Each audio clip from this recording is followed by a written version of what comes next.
Encounter news, अब लेंगे हर खबर की खबर।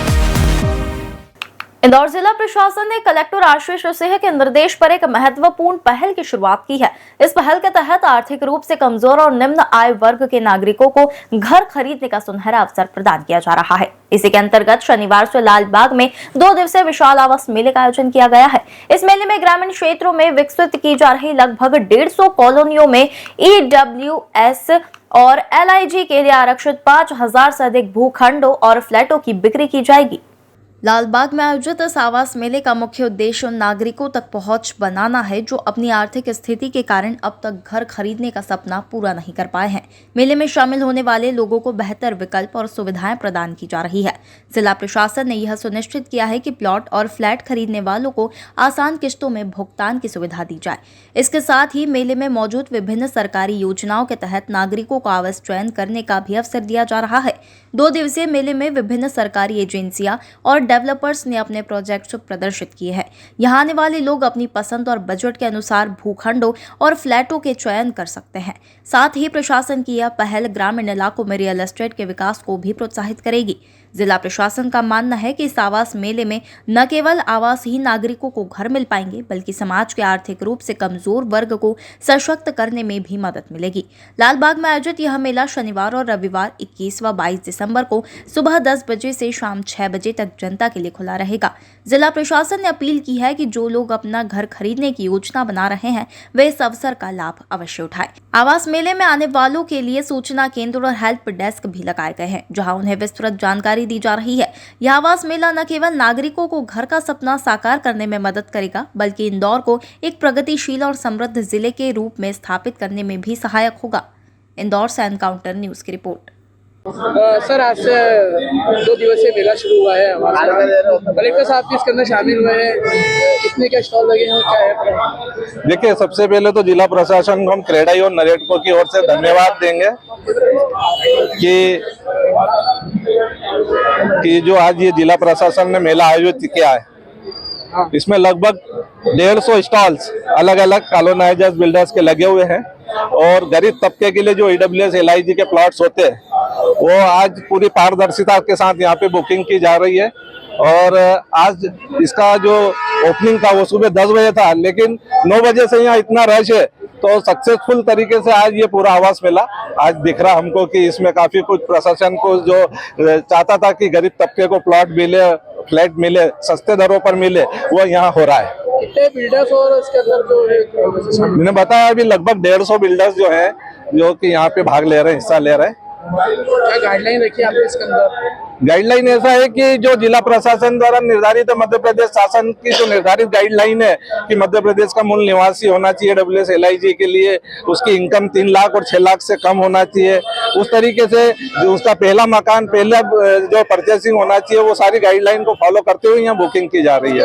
एक चीज देखने में आई है कि प्राइस नहीं बताई जा रही है। तो नहीं, आज कलेक्टर साहब खुद यहाँ पे स्वयं घूम कर गए अभियाल, और प्राइस के मामले में ऐसा है कि इसके लिए कोई गाइडलाइन नहीं है, लेकिन फिर भी सस्ते दरों पे जो कि जनरल प्लॉट होते हैं उससे लगभग 40-50% दर पे यहाँ पे बुकिंग की जा रही है। सभी अलग अलग है, वो तो लोकेशन के आधार पे निर्धारित रहती है। अलग अलग प्राइस है, 150 लोकेशंस पे यहाँ पे कॉलोनीज है तो उस हिसाब से अलग अलग प्राइजेस है।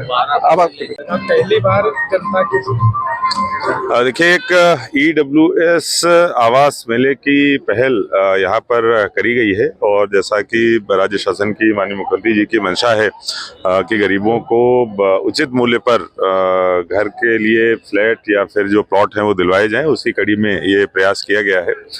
अभी तक जो भी कॉलोनी की परमिशन दी जाती है उनमें चूंकि कुछ EWS के प्लॉट रखना जो है वो अनिवार्य होता है, लेकिन उसकी जो आवंटन की प्रक्रिया है वो अपारदर्शी होती थी और उसको पारदर्शी बनाने का प्रयास जो है पहली बार किया गया है। और इस हेतु जितने भी हमारी कॉलोनी से परमिशंस हुई हैं, जिनके तहत अलग अलग जगहों पर जितने भी EWS के प्लॉट्स उपलब्ध हैं, उनको सबको पब्लिक फोरम में पहली बार रखा गया है और लोगों को जो है हमने खबर करी है। यहाँ पर रजिस्ट्रेशन के माध्यम से लोग यहाँ पर आ रहे हैं। पूरी प्रक्रिया जो है ऑनलाइन पोर्टल के माध्यम से संपादित करी जा रही है, कोई भी चीज़ ऑफलाइन नहीं है। क्रेडाई का बहुत अच्छा सहयोग इसमें प्राप्त हुआ है और उनके जो लगभग 120 के आसपास काउंटर्स अलग अलग डेवलपर्स के लगे हैं और इनके द्वारा ये भी आश्वासन दिया गया है कि चूंकि ऐसा कोई नियम नहीं है कि इसको EWS को सब्सिडाइज रेट पे कलेक्टर गाइडलाइन पे बेचा जाएगा। ये जरूर है कि जो पात्र लोग हैं वो EWS कैटेगरी के होंगे, लेकिन रेट को लेके कोई नियम नहीं है। लेकिन इनकी तरफ से आश्वासन दिया गया है कि कम से कम 40% डिस्काउंट के साथ सब्सिडाइज रेट पे जो है इनको वो किया जाएगा, प्लॉट्स दिए जाएंगे। इसमें किराई का हमको बहुत सहयोग भी प्राप्त हुआ है। इसके साथ साथ बैंक्स के काउंटर भी हैं, जो लोग अपना फाइनेंस कराना चाहते हैं उसको भी हम लोगों ने सुविधा मुहैया कराई है। तो निश्चित रूप से जो पात्र लोग हैं उनको सबको एक छत पर लाकर और जो उपलब्धता है EWS की उसको पब्लिक फोरम में रख के बहुत पारदर्शी तरीके से पूरी प्रक्रिया को संचालित करने का ये पहली बार प्रयोग हुआ है। इससे हम लोग सीख लेते हुए अगर कुछ कमी पेशी रह जाती है तो आगे और बेहतर इस प्रकार के मेले लगाने का प्रयास करें। सर, पब्लिक से क्या अपील करेंगे 2 दिन के मेले के लिए? देखिए, मैं सभी से यही अपील करता हूं कि जो ऑनलाइन रजिस्ट्रेशन के माध्यम से हो रहा है तो उसी इस ऑनलाइन प्रक्रिया के माध्यम से यहाँ पर आके ही इसमें भाग लें और किसी भी तरीके से अगर कोई बिचौलिया आपसे संपर्क करता है या अन्य किसी तरीके से संपर्क कोई करता है तो बिल्कुल भी उसको एंटरटेन न करें। यहाँ पर पारदर्शी तरीके से सारी प्रक्रिया संपादित करी जा रही है और जो सहयोग दिया गया है क्रेडाई की तरफ से और बैंकों की तरफ से उसके लिए मैं उनका आभारी हूं। सर, कितने जो लोग हैं उनको इससे प्रॉफिट मिलेगा? कितने प्लॉट्स और फ्लैट हैं? कितने लोग यहाँ पर आने की अपेक्षा है? देखिए, अभी लगभग 8000 के आसपास हमारे प्लॉट्स की इन्वेंट्री है। लगभग इतने ही रजिस्ट्रेशन भी हुए हैं, 8000 जैसा हम लोग देख रहे हैं। बड़ी संख्या में लोग आए हैं, 120 के आसपास डेवलपर है और लगभग सभी प्रमुख बैंक यहाँ पर उपस्थित है।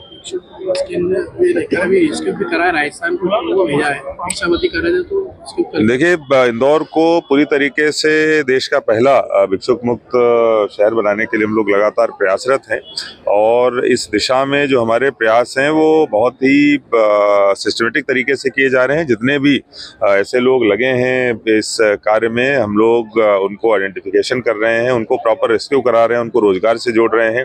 जिनके पास कोई भी अगर इस प्रकार से जीवन यापन का साधन नहीं है तो उनको हम लोग मुफ्त जो है ऐसे आश्रमों में भर्ती करा रहे हैं जहाँ पर पूरे जीवन भर के लिए न केवल उनका ध्यान रखा जाएगा बल्कि अगर उनको दवा की या थेरेपी की आवश्यकता है तो वो भी उनको प्रदान करी जाएगी। इसके साथ साथ कई सारे लोगों को रोजगार से भी हम लोग लगातार जोड़ रहे हैं। ये भी देखने में आया कि कुछ इस प्रकार के जो गैंग सक्रिय हैं उनको भी पकड़ने की हम लोग कोशिश कर रहे हैं। राजस्थान से एक गैंग था जो लोगों को बुलाकर यहाँ पर कराता था भिक्षावृत्ति, हमने उनको पकड़ के वापस भेजा है और जो लोग इसमें शामिल है वो भी ढूंढने की कोशिश कर रहे हैं। हम लोग उनके खिलाफ कार्रवाई भी करेंगे। आपके माध्यम से मैं सबसे अपील भी करता हूँ कि कृपया इसमें हमारा सहयोग करें और अगर आप भिक्षा दे रहे हैं तो निश्चित रूप से ये जो पूरा एक शोषण का सिस्टम है इसके भागीदार बन रहे हैं तो कृपया भिक्षा न दें और इंदौर को पूरी तरीके से भिक्षुक मुक्त बनाने में सर, ऐसे में ये साधु एनकाउंटर न्यूज अब लेंगे हर खबर की खबर।